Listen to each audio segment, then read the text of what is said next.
you will enter ministry.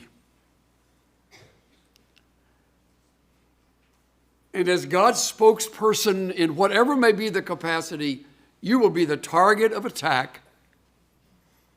And there will be those who will do you harm.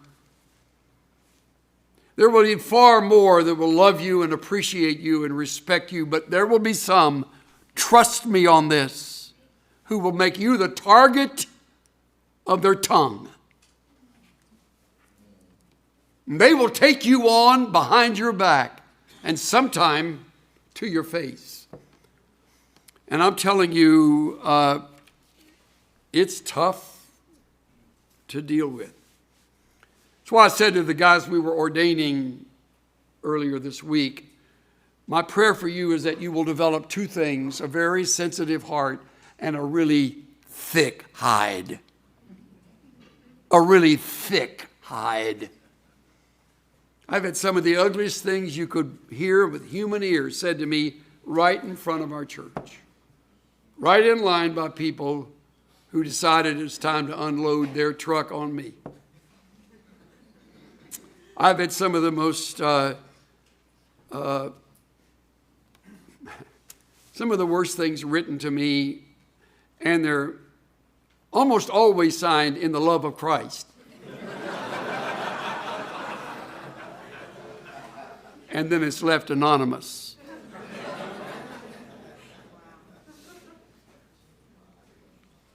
So you don't know who they are.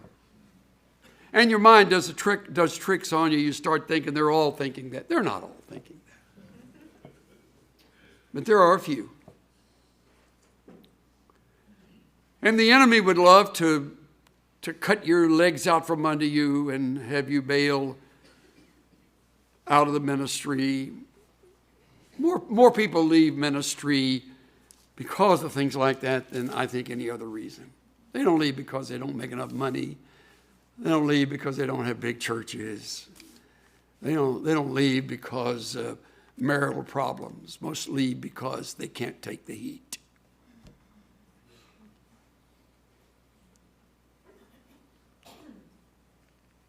But let me tell you something worse than that heat. The torturings that come when you don't forgive. I've been there. It's horrible. We had a situation come in a particular church, and it festered, and it got worse, and it became a hell on earth to deal with the situation because they were fellow leaders. And it just about broke my spirit. And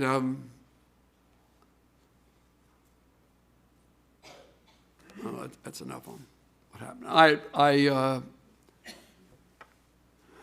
God saw me through. They've left. Thank God they left. And harmony returned, but I didn't let it go. And I stayed on it. And I stayed on it. And I stayed on it.